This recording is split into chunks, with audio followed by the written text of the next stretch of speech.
Good morning and good afternoon. Happy Thursday, April 3rd, 2025. Welcome to another episode of Let's Build Your Audience in HubSpot. How you doing, Josh? I am doing well. I am glad we aren't doing this 2 days ago. Why is that? Uh, Doing it on April 1st seems like it would be a bad idea. Yeah, of course, that's when I did my value first culture episode. Um, uh, Yeah, I agree. It was nice to know that some people are still attempting April Fools, but good to see on LinkedIn uh, why I myself don't necessarily partake in that. Um, but yes, we are on April 3rd, and I appreciate you for allowing me to share this new framework that I've been working on. Uh, uh, Also, uh, giving you credit for some of the the the smallest of seeds that you gave me that ended up leading into this. And I expect no quarter from you as I try to add some relevance to this customer journey that as badly as we want to say we're customer focused, we are terrible at naming internal stages and processes and CRM activities and all of that stuff in a way that actually like does it from a customer perspective. Yes, for sure. I mean, I don't think there will be there will be too much need for no quarter here. I think just we haven't discussed this in detail, but I think we probably, just based on our general disposition and the way that we interact with the community, I think pretty aligned on this. Very interested to see how your thinking has congealed into the value first framework, and I love frameworks and kind of systems for organizing and scaffolding thought and activity to kind of direct our efforts in the most effective channels to mix a metaphor. It's so easy to get focused on tactics and should we be A/B testing our forms and do we need one landing page per CTA or campaign, or how should we align these things and what are we trying to get these leads to do, and then what we're going to do after that is we'll email them and we'll text them and we'll put them on a remarketing campaign and we'll hit them with display ads until they take the next action in our sales process, and not think about that they have a vision of a desired future, particularly at the beginning of their journey, that may be incomplete or, dare I say, uninformed. And the degree to which we can accompany them on that journey is the degree to which we'll be successful. And if you're a commodity, maybe that's easy. But if you're solving hard problems, it's hard. It's hard for your customers, your prospects. It's hard for you. And we need ways to break out of these old ways of thinking and help us make sense of the way that we interact with people now. You know. Yes, it's well said. And that's where at the heart of this, it's like I I've been I met HubSpot in 2017 and like got into sales and marketing in 2015 and using QuickBooks as a CRM and then Salesforce and then but also being in the production and quality control space, seeing that part of the customer journey and just listening to customers like settling constantly. They're like, "Oh, you guys all do this. You guys all like there's always a label problem, there's always a product problem." Like and they're not that flippant about it, but you can tell that they feel like powerless to actually go get a great experience. And as I grew up,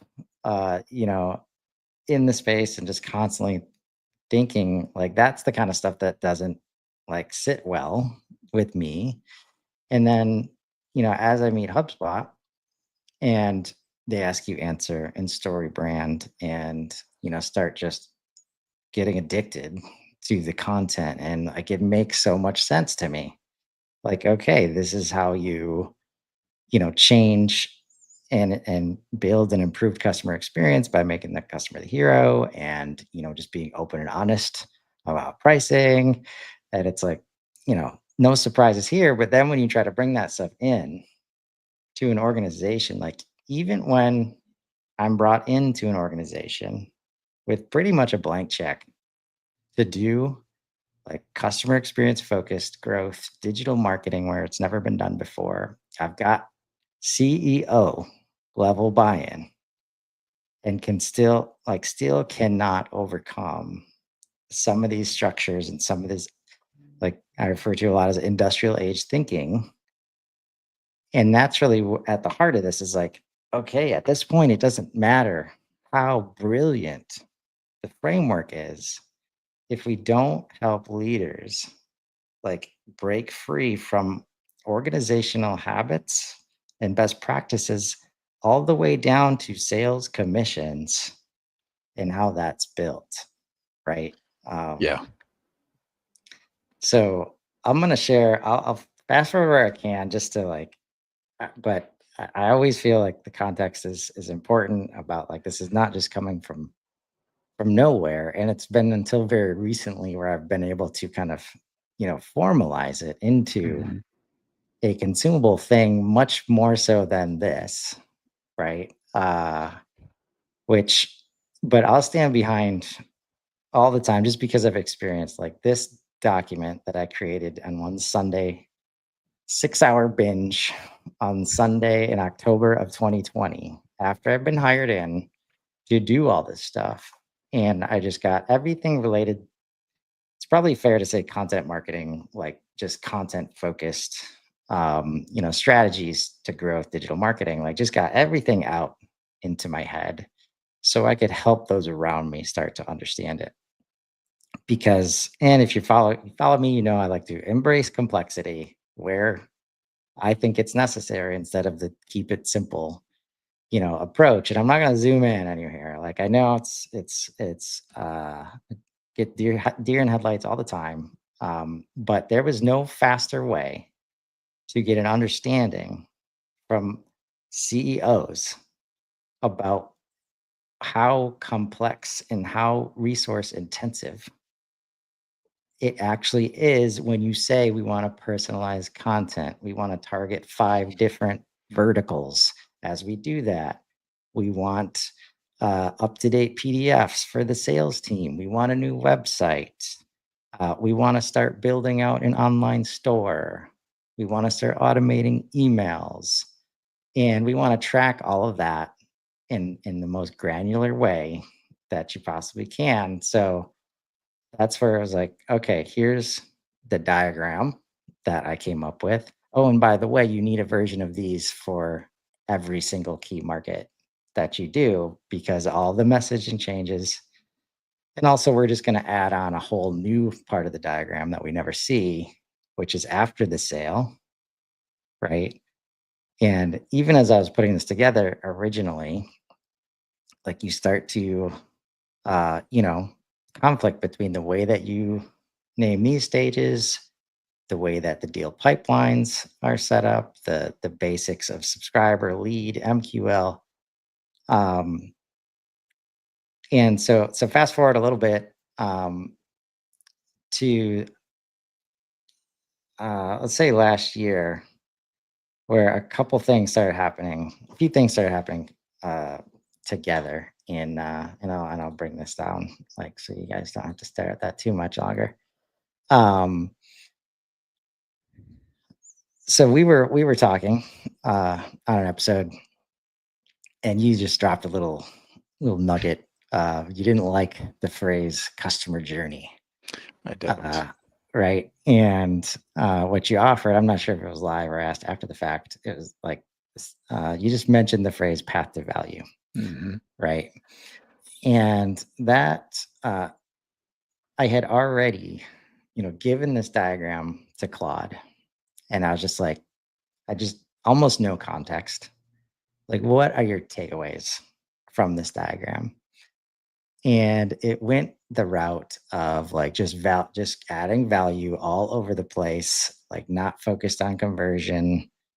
And that got me thinking about, I've never enjoyed conversations around leads because it almost never leads to good decision making, right? But I could never verbalize a better way, right? Like in a way that made sense without diagrams like this, which is not successful when you're in a Google Ads conversation. Um, and so I had that a little bit from Claude. I was going down the content first route because that was the key. Like when you say you want to scale and you want sustainable growth, and you win the sale all the time when people start talking to your team, your subject matter experts. Content and creating it supports the whole journey. And I'm going to give a very specific example of that towards the end about no matter how much sense that makes, like all the stuff we're going to talk about is what gets in the way of being able to do a simple price cost, like piece of content, right? Um, so when you mentioned that, and then as I was doing these series with George about, superhuman framework, um, it was just another like I love that framework. It's so easy to, break down and apply to the organization like George can. He makes it very easy to consume, has all these different lens to look through. But at the end, I was like, again, like I know that there's going to be leaders that really, really want to do it. And they just cannot break free from the framework that they've been taught. And it's basically a B2B framework of this. You have marketing, you have sales, you go get leads, they turn into opportunities, you close them, right? And a lot of people just stop there. Like that's the goal, is like build revenue, Right. we'll figure out the rest later. And and then we build out commission structures on top of that. We build out partner relationships on top of that. You build up managed services contracts on top of that. Like all this stuff just rolls into like, I mean, you give it, yeah, I give credit where credit is due. Obviously, they've made a lot of money doing this. They built very successful companies, but companies like Oracle, Salesforce, the OGs of really SaaS dominance, Hmm. they built a very robust, very profitable infrastructure that all B2B has to live in just because we've got to find a way to sell Right. um, in And digital spaces. yeah, and I think a aspect of that that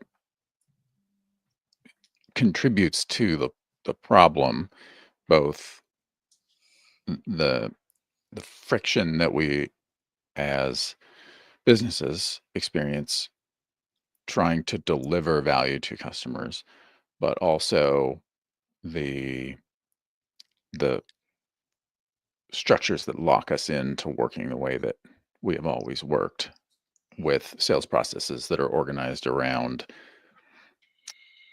a way a we get a lead from a source and then they are in our system and then eventually they convert versus we have multifaceted relationships and touch points with people along their journey and then hopefully continue to afterward, right? The whole first sense attribution, of course, like is not well suited to what helped this person become a customer and achieve the value that they had envisioned. The the approaching sales, customer acquisition largely like a machine that has points that can be tuned. There are advantages to that to be able to look at a particular inflection point and say, how well are we doing here? Let's measure it. And then let's think about ways we can improve this and then measure the effect of the work that we have done. Those are great. We should be doing that. But when a funnel turns from a way to understand how to help your customers achieve their desired future and have a mutually beneficial relationship with them, into a series of metrics that you just tune to see how fat you can make each of them, and typically ignore things like customer satisfaction or retention or fit, right? If you want to have a lot of qualified leads, oh, just remove your qualification criteria, your big fat funnel, no bottlenecks at all. And I talk a lot with clients about having co-observant metrics. So anytime you measure something, you should have something else that holds that first metric accountable, right? So if you have just how many leads did we get, you need to have, typically, if you have a stick count metric, you need a co-observant ratio, or time frame or efficiency metric. So lead score is a good example, or qualification rate, or depends on your business, but the if you can, you're stuck, uh, both individual practitioners from the IC level all the way up to the executive level, of we envision customer acquisition as a machine, and it is just a revenue stream that feeds the business and keeps it alive. That's great. If you think that the entire reason that your customers exist is just exclusively to pay you, and you're not trying to accomplish anything other than that, right? And you don't care whether they are successful in their goals or not.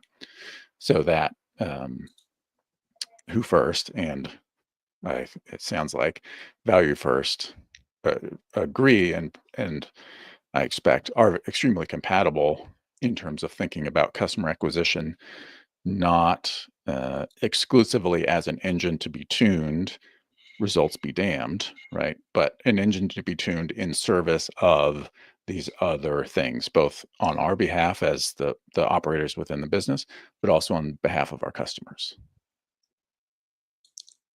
Yes, on behalf of our customers, because they pay the bills at the end of the day. Um, and they have way more power and control of their own journey than we ever, want to admit. And that is So, that dynamic is increasing, not decreasing, you know. yeah, yeah. And AI is going to serve that all day because it knows, right? Like, we're trying to help people move. Like, humans don't, like, very hard to move them when they don't want to move, right?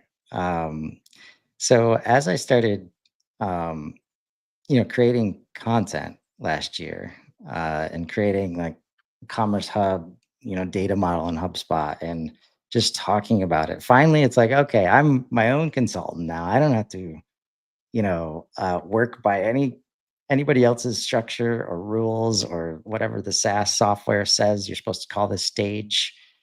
I started just reimagining kind of like how I could talk about what the buyers, what the prospects, what the human beings that you're trying to build relationships with, like, are doing. And I got into this habit of like, what are they saying? Like, and what are they saying out loud? Because this is the difference between like subscriber, like nobody's looking for subscriptions to sign up for, right? But they are learning, like they're constantly learning, and generally those I'll be careful how I say this, like depending on the business and depending on the sales process, the product, all that stuff, like the learners, the ones who are learning, are often a better fit. They're more open, they qualify that on their own easier, right? So thinking about it from that perspective, and all of this kind of like gets rid of, like, fortunately for me, because I don't even like doing that, but unfortunately for a lot of traditional, mindsets, like the interruptive approach, the thinking that you have any control over what's happening. So it started with this stage. I am learning, because we want to identify people that are engaging. We don't necessarily want to de-anonymize them, right?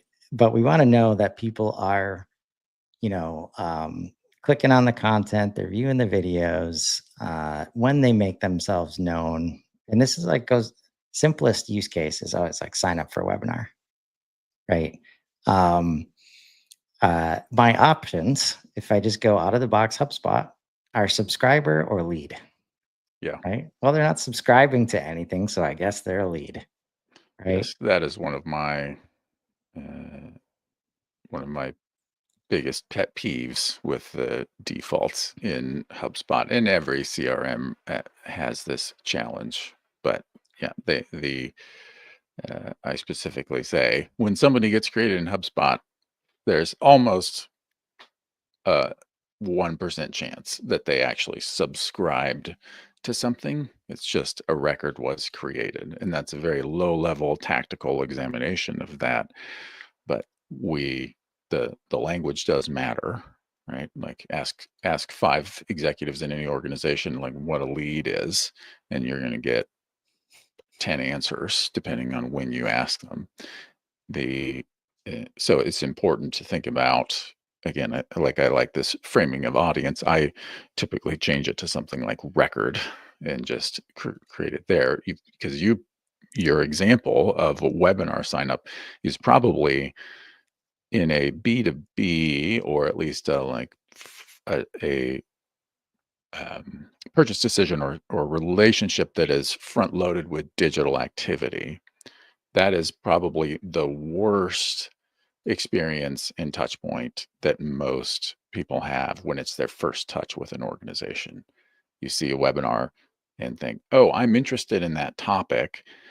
And one of my pet peeves is that webinars don't offer, all webinar platforms should offer by default a uh, sign up option that's like, I plan to attend live, or I'm interested in this, but I'm just probably not going to attend live, but I would love to see the materials after the fact. Talk about a Yeah, segmentation that helps you understand what your audience is trying to learn. But I don't want to be treated like a lead and flooded with emails and follow up and all of this stuff around a webinar, particularly because most of the time, the thing that I'm trying to learn from that webinar, I often just take the video transcript and give it to Claude and say, summarize this for me, and then see if it's addressing the reason that I signed up for it and didn't attend. And then if it does, I try to find that timestamp in the video and then watch it, right? None of that is described, and maybe I'm not representative of the typical population, and people love to put webinars in the background when they're working. None of that is captured when you say like, "Oh, I'm trying to learn." Oh, great, we'll put you in as a subscriber, and then we're just gonna make sure that you get into a workflow and get a bunch of, get 7 emails over the week until the webinar, and then, 5 follow-up emails afterwards. Is That's aligned with how you're supposed to do webinars, but it's not aligned with what value your audience wants to get out of it and what they are trying to accomplish by signing up to maybe attend or maybe look at the materials afterward. right. Yeah. And like the other challenge that you highlight is like that digital first touch, like building your whole process off of that, not a good plan. Especially when there's no intent shown, there's no hand raising. Yes. We'll we'll get back to the other stages. But that's where, like, so I come from the manufacturing space, and like when you're at a show and you're in person and people genuinely want to learn more, but they're in no way ready to buy. They haven't shown any buying signals, right? They might just be learning more for the next person. At that moment, they are saying, "Yes, I am a part of the audience that wants to learn more about this." But then we bring it back, and it's a lead list that goes into Salesforce or HubSpot, and here's your outreach, sales folks, right? So creating this space where it's like clearly, and obviously HubSpot is not innocent in creating this system that we've all had to work in. Uh, but when you only have subscriber and lead options, and we could only adjust lifecycle stages like very recently in HubSpot, if you're not going to just create your own properties and manage it completely separately and then remove all the access to customer journey analytics and all the other stuff that's tied Uh, into that, hot which tip, don't do that, people. yeah, yeah, exactly. You can adjust your life cycles now, and I've gotten rid of leads, SQLs, MQLs. I got rid of all of it in the portals where I can, and it just like opens the door. Like my favorite conversations are about like, yeah, you could do it in this way if you wanted to in HubSpot, and it's just like, oh, like I can. I don't have to use MQL, like because that doesn't mean anything to our business. Like we don't even have that stage because our sales process is different, right? And it's just like mine's like, oh wow, I didn't know I could buck like the industry Right. norm for how to do this because all my leadership friends around me and all the mastermind groups, like everybody uses MQL, SQL, everybody uses a specific way to talk about it, right? And I get it. That's where I'm like, I want to be able to challenge, but also be empathetic to, what leaders are hearing. This is definitely like a paradigm shift that we're going for here. And so I had kind of reimagined the stages in that way. And when we get back to it, I want to be able to flow through it. So I'll just Yeah. add this little bit of context here where so started in that conversation of just like uncomfort with leads and just like how can I describe, and when I gave that diagram to Claude and it started like right away, it highlighted something about leads. And I was like, you know what? This helps me understand why I'm thinking like fuck leads whenever anybody brings up leads. And it started going down this like trap route, like about how this addiction to leads. And I was just like, oh, here it is.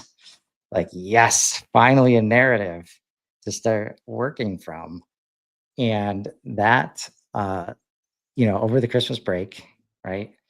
I asked Perplexity. I was like, where did leads even come from?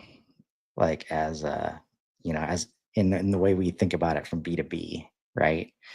And it talked about how, Salesforce made the choice to create a leads object right next to the contacts object. And I was like, of course. Um, and Yeah. that's where it comes down to like uh, thinking that we can objectify human beings and then control exactly how they're going to move like it's a factory, like it's Yeah. industrial movement, right? And I'll say, like, I know people are excited about winning by design, but what we're saying here is this whole approach to thinking that we can manage human behavior and get them to do what we want if we're still in that industrial age mindset is the part that's broken. Right. Yeah, and I do want you to flow through this, so I will not, keep interrupting, but the we are starting to see some social media chatter, people talking about and realizing that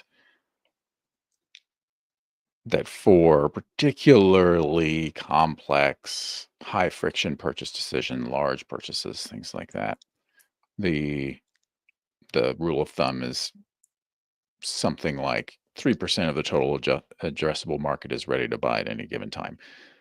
Your mileage may vary, different for different industries, blah, blah, blah. Super cycles, yes, that is true.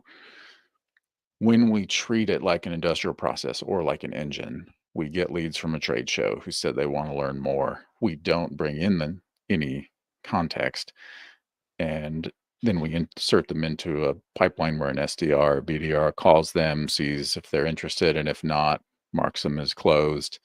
And maybe we try to recapture them when that means they're in the 97% and to pull them into the 3% when they're ready by doing reactivation campaigns or put them on the mailing list that tells them about promotions or new product launches when the human behavior that we struggle because of tools, but also because of the frameworks to support is somebody at a trade show looking at a solution. This is an example. It's not the only way we fall down and thinking like, I don't have any projects right now that need that, but it's a new thing and I want to stay up to speed. I'm interested in it. And maybe we'll have projects where that's relevant in the next 18 months. Or, there's a million examples of a narrative where somebody wants to learn, wants to be kept up to speed, and that presents a positive opportunity to manage the actual relationship, right? A CRM is ostensibly customer relationship management. I say it's typically sales process management is how it's usually implemented. And if we don't, the content marketing revolution, or whatever you want to call it, can showed businesses that producing informative, useful, insightful, meaningful brand content formed a positive affinity and relationship with prospects. And unfortunately, we largely crammed that into, oh, it's how we generate top of funnel, not how we, either in recent HubSpot terminology, build a flywheel, or simply talk to people who are in our outside of the funnel audience about the world, about their needs, about their path to value, or the challenges that they face, right? And failing to balance those two things, that sales like is an engine that can't be tuned, but needs this additional accountability and element in order to be effective and maintain these positive relationships. Right. And so much of like the relationships before sales and after sales. And at the end of the day, you get to the point where it's like, why are we segmenting like this? Why can't we just get to a customer facing team where why do the handoffs have to exist? Like, why are teams have to manage and maintain and build a relationship with the same person, yet they are all KPI'd differently and incentivized differently. And as long as that's the norm, of course, we cannot align marketing and sales and service teams, right? Uh, Yeah. so that's again like at the heart of this. But I get it. Like, I have not seen, right? That's right. At some point, we get to me asking Claude, I was like, okay, pretend like marketing, sales, service, like you've never heard of that before. Like, give me your AI native. How would you build an organization? And let's start from there. And I knew I was getting somewhere when it came back with something like, I don't know what the hell you're talking about right now. Right. Because I started down the path of like, okay. And I could not reduce my bias like into thinking about it from a marketing and a sales and a service perspective. And I didn't want to start there. Like that's a part of the problem that we're trying to solve here. Yeah, because even when we get to like CROs or growth teams or whatever, at the end of the day, on the bottom line somewhere in the P&L, it's still broken down into sales budgets and marketing budgets and service budgets. And this team is getting commissions. This team is not, right? And we're seeing all the friction related to that. So not enough time to go into all of these pillars, but I just finished a series. It's basically like I just went through. I'm like, okay, this thing is going to get in the way. This part of the process gets in the way. And what does it get in the way of? Right? These three core principles that luckily, this is where HubSpot, it should be this simple, easy, fast, unified, right? Why are we sitting in meetings talking common sense? And it's so hard like to move forward with a very simple decision on doing things in a better way, taking a different approach to customer experience. We've all been in those meetings and we sit through them week after week. Like we literally ask ourselves, why is this so hard? Like just makes no sense, right? Why can't leadership understand how detrimental it is for us not to be able to move faster when the world around us is moving faster? And why are we separating teams? Why are we siloing all these processes? Like, why is it so hard to unify? Like those are the three core principles that we're trying to achieve. Like, and that's again, we could get there. Like, and that's why I could not get away from this structure that like makes people act irrationally, basically. Like, I mean, you're very smart people, like brilliant minds. Like they didn't get to $1 million businesses like by luck, most of them. Uh, Yet we can have conversations where it's like everything is green, go, and then we just get stopped and we just cannot move Yeah. forward, right? And I'm not one to try and like figure out the way to make money off of that, which that's a large part of the SaaS ecosystem is built to do just that. And as you talk to AI, it's like it's a bunch of artificial complexity, like the entire system. Right. And AI is not gonna play that game. Like if it sees a faster route and says something's too complex, it's taking a different route. Right. Well, and the opportunity, even if in a assumed AI is part of the solution world, the opportunities do not exist. The biggest opportunities, the blue ocean, is not, for example, can we use, as so many people loved to do for the last week, can we use the new image generator to create ads faster? Yes. All God that dang it. is the like if I was a CMO, which I'm not, thankfully, I would love nothing more than to see my competitors reduce their internal teams and have people use an AI to generate their ads faster, because that is a guaranteed way for them to just jump into this giant river of blending in, same as everybody else, meaningless slop, and and seeing results follow is my theory. Yeah. The opportunities are going to be finding the weak points in the ways that things used to be done, because that's the way that they were done, and that's the way that large systems and ways of thinking are architected. So the ability to say, for example, personalizing email outreach or website content with, whatever, our product for industry token, because your record in the CRM says what industry they're in, and your emails, the emails going out saying, "Hey, first name." If you're not doing that, great, do it. That's fine. But that infrastructure that used to be useful is now uh, starting to produce more drag than lift, if you can't get out of the mindset that, like, look, uh, that 97% of the market that's not ready to buy but is in our CRM, we'll figure it out eventually, and then you never do, right? Keep kicking the can down the road, or like, oh, we'll send an email to let's send an email to everybody who's never bought in the last 36 months, if you're a repurchase business or something like that.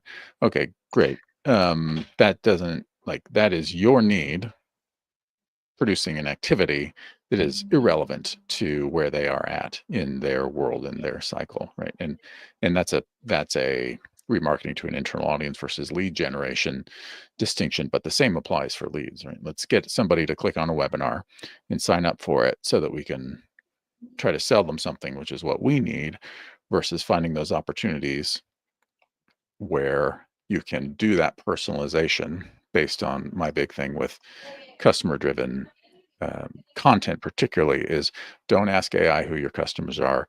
Know your customers well enough that you can tell AI who your customers are, and then combine that strategy with the personalization that you have about each individual and what profile they're at, where they are at in their journey and understanding and sophistication, blah, blah, blah.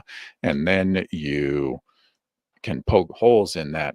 We have an industrial machine process that stamps out leads into, where are these people's needs not being met, that their behavior, their activity, their engagement with our content identifies for us, and we can go in, and instead of thinking about activating them as a lead, think about providing value to them in it. The path to value concept in Who First is about using what you have learned about your customers to map out things like not what stages do they go through, but what decisions do they have to make?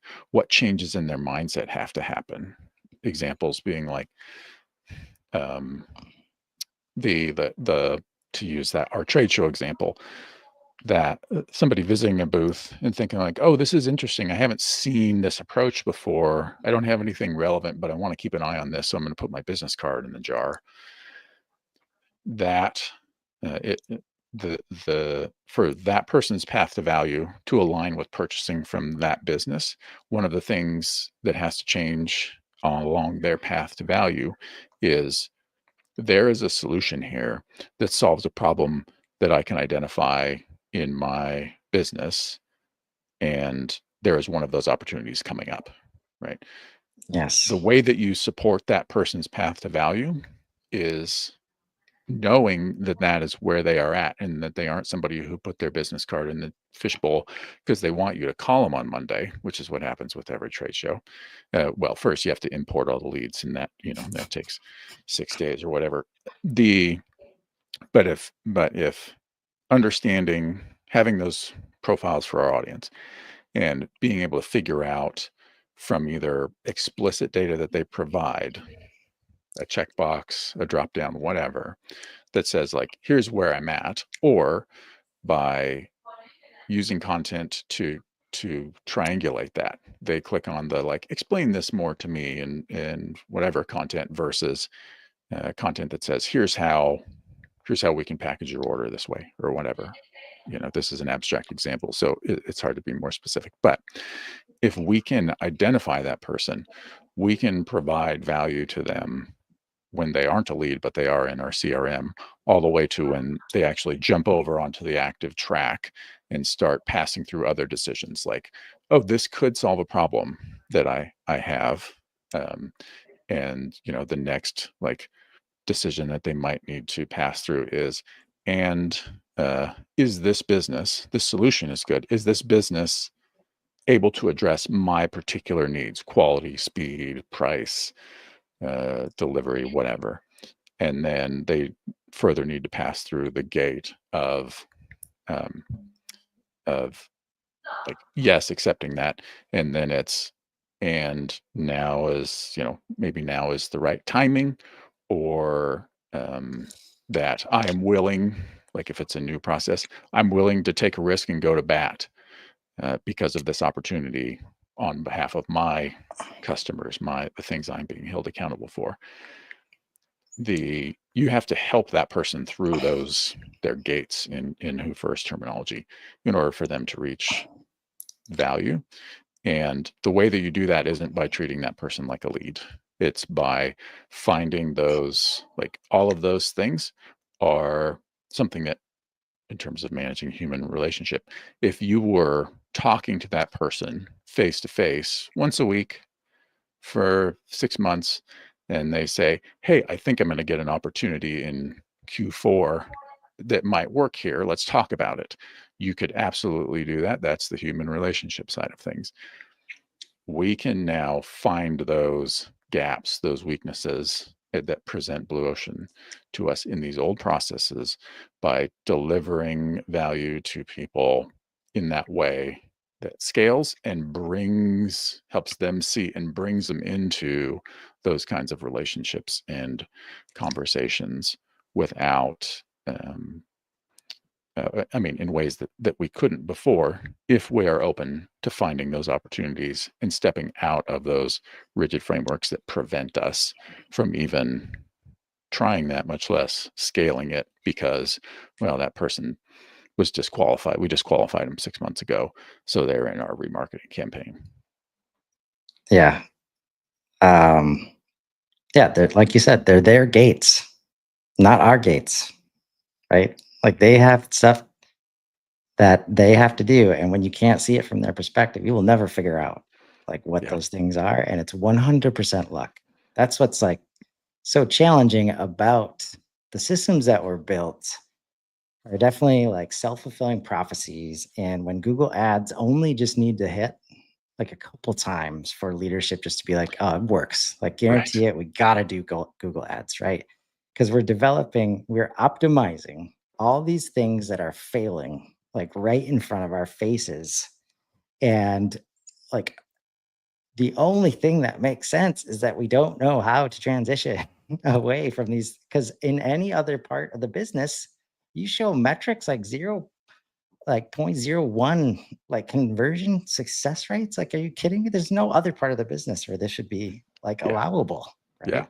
So, to your point, like walking around the show, like that person's in the audience, 97%. And this is like not talking about total addressable market volume, like whether it's 100, whether it's a million, like Right. 97% is here. Like they come in, Yeah.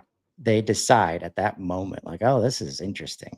Like I might want to, do a little more intentional learning about this thing because I have some things in my business that might be applicable. So I'm going to actually do some research where it's a lot less passive, a lot more, active and intentional. So we got 3% there. And this is not our number, like nothing to do with our business, right? Everything about the market that you're serving decides these, not how good your sales process is or anything like that. Right. And it's so they can get to this part where it's like, okay, you have given them the chance to do enough research on their own, at their own pace, in their own ways that they want to consume. Uh, to say like, I'm giving you an active signal that I want to talk to somebody and I Right. need your help.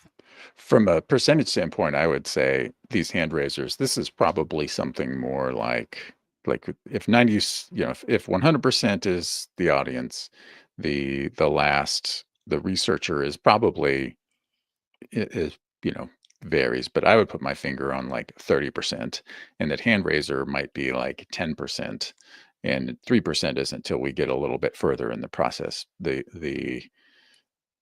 I talk to people all the time. I do this myself.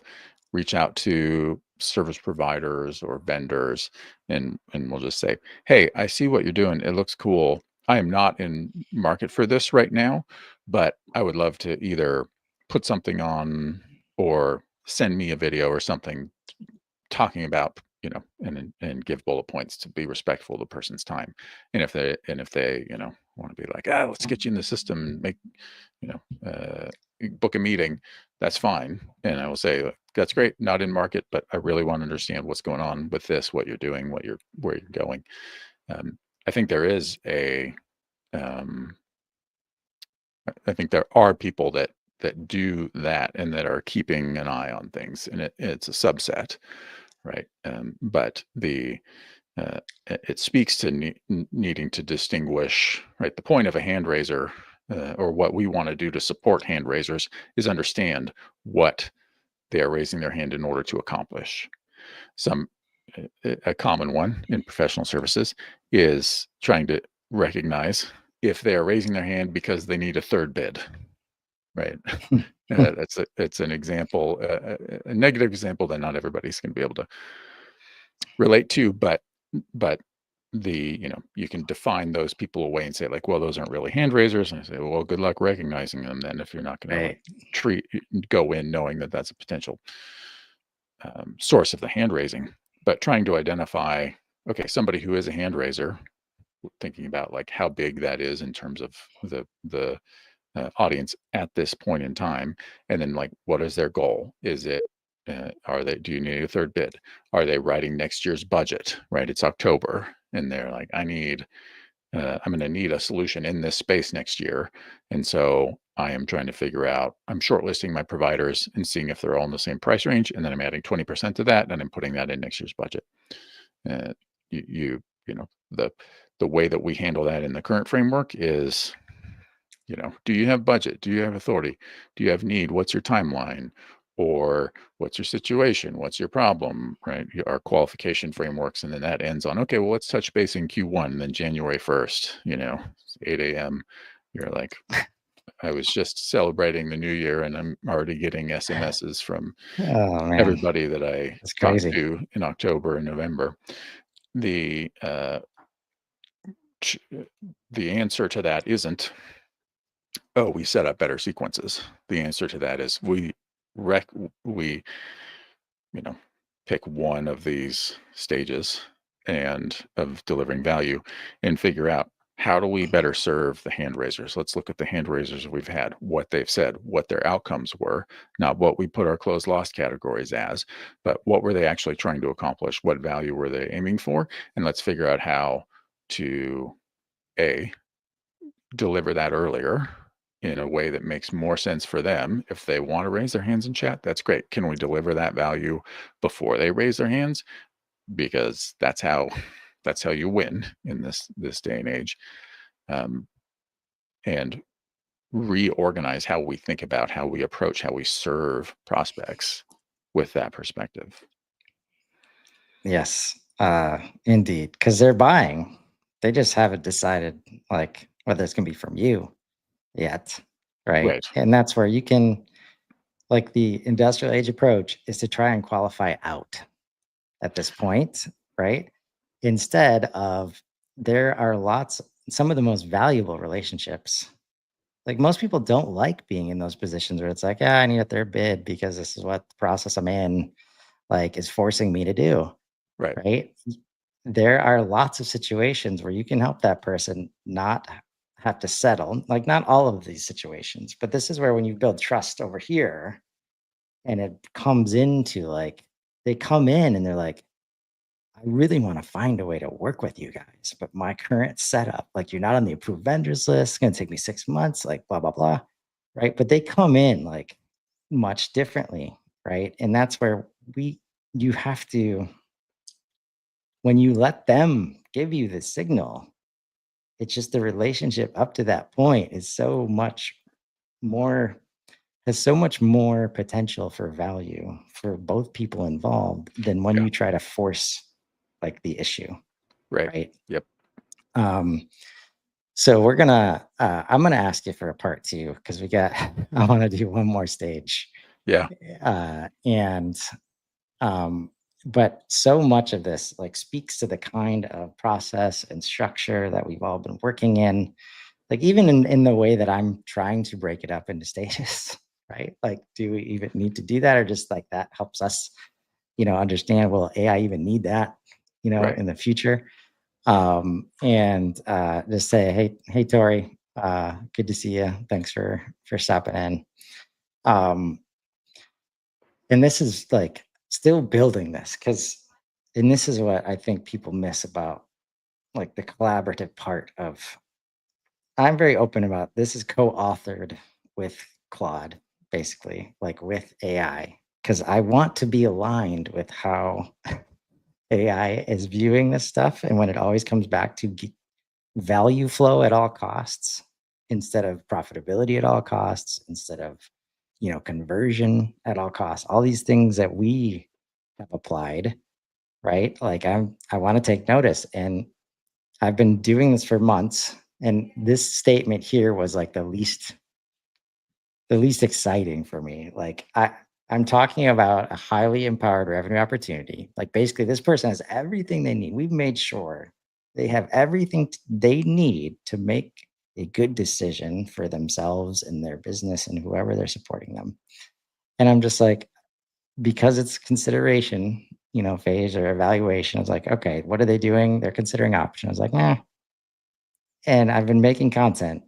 And something that always is brought up is how we're here to help them build conviction, right? In the decision that we're asking them to make.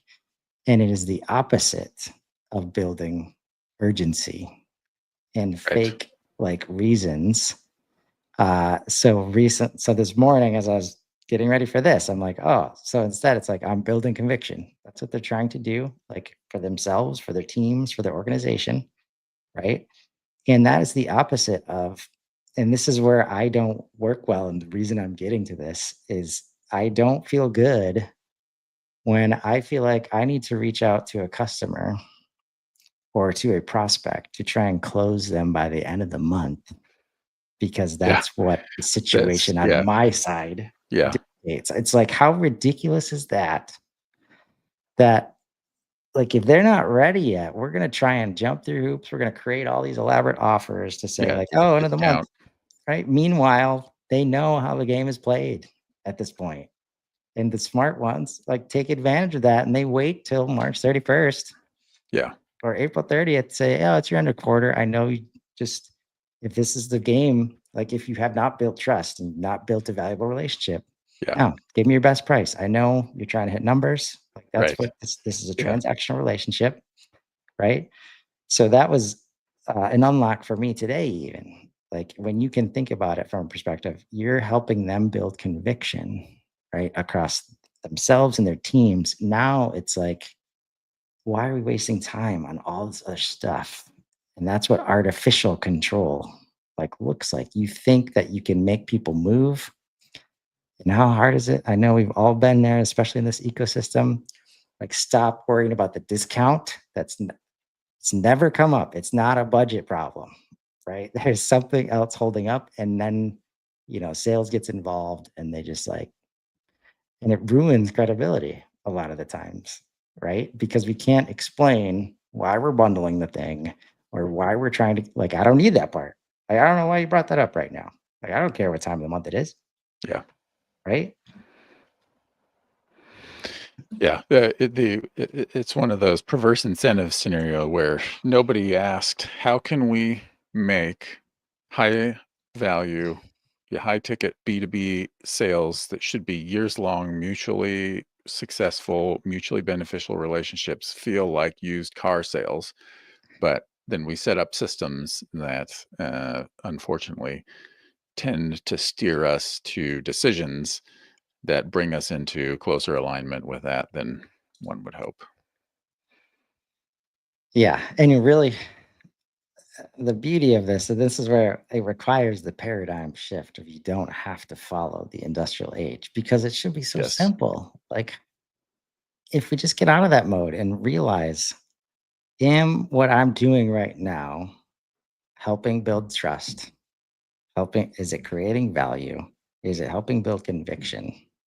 Right? Because then once we do that, now we start talking about the path of value, which is what I've deemed the path after closed one Mhm. traditionally, right?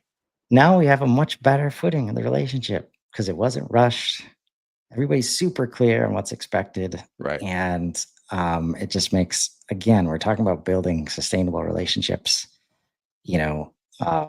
that help us achieve all the goals that we already have, right? That are we're having trouble figuring out how to do it in this age that we're in, right? While there's so much disruption and can't keep up. So I'm definitely feeling a part two here. We'll Yeah. let you know when that will be. Any takeaways from your side here about how, like, we can help people start, like, really not just thinking about it differently, but actually starting to act on some of these seemingly common sense like initiatives. Yeah. The I will say, I do, we haven't gone all the way through it, but I do think this aligns very well with the Who First framework and path to value. The um, maybe we can dig into that in part two or part three because we haven't really walked through that whole thing end to end. The application that I think here we've touched on it several times, and it applies to both frameworks, and it applies to how to be closer to your customer. It applies to creating better, if you want to think about it in terms of customer journeys, fine. You could do worse than that. Is don't think about the behavior you are trying to create in your sales and marketing activities with your customers. Think about the traps you are trying to help them escape. Think about the gates that they need to pass through in order to achieve the value that they have identified, that you can provide with them. And think about the signposts that help them get there, and then go build for those things.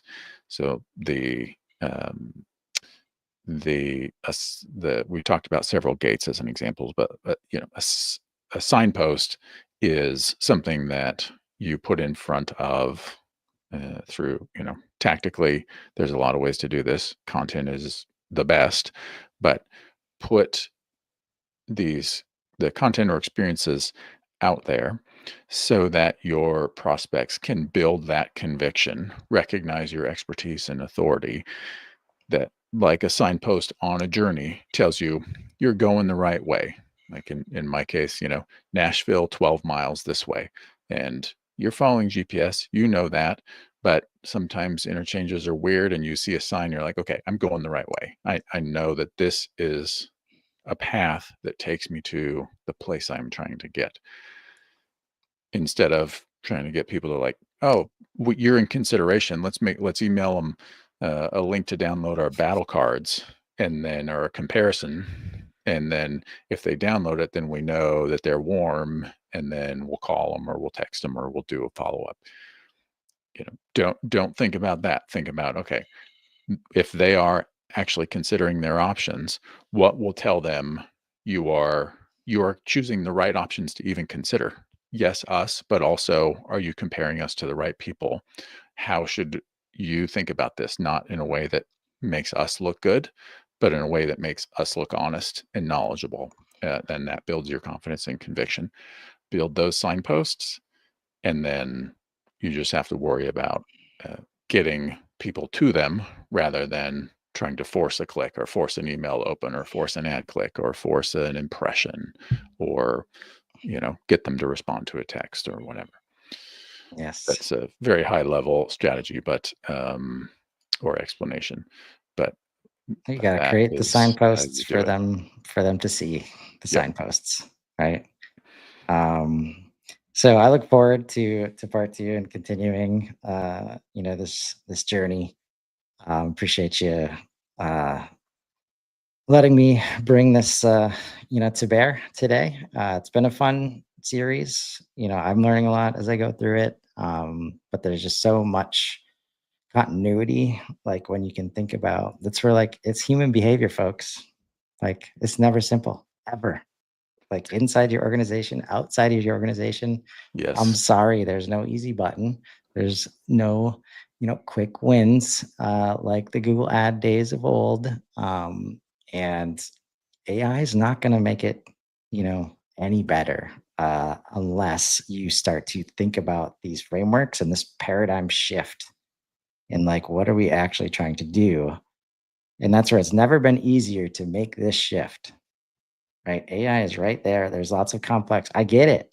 Like when your whole sales organization is built on regions, and then you go digital, and regions have nothing to do with your activity. Yeah. I get why it's hard to just switch into a vertical first mindset or a digital first mindset. But those are the kinds of things that are at the heart of like the sales leader says it out loud. I wish I could do this. I know it would be best, but I don't know how to discuss it with my sales team, right? I don't know how to evolve from our current pay structure. And it's like, well, you got to figure it out, man. Yeah. So that's why we're here. That I'm trying. I hope this is helpful, for people, and we'll continue the journey down the value path sooner rather than later. Yeah. Thank you so much, Mr. Oaks. Yeah. This is great. Looking forward to part two. Yes, we'll see you next time, everybody. Have a wonderful Thursday. All right.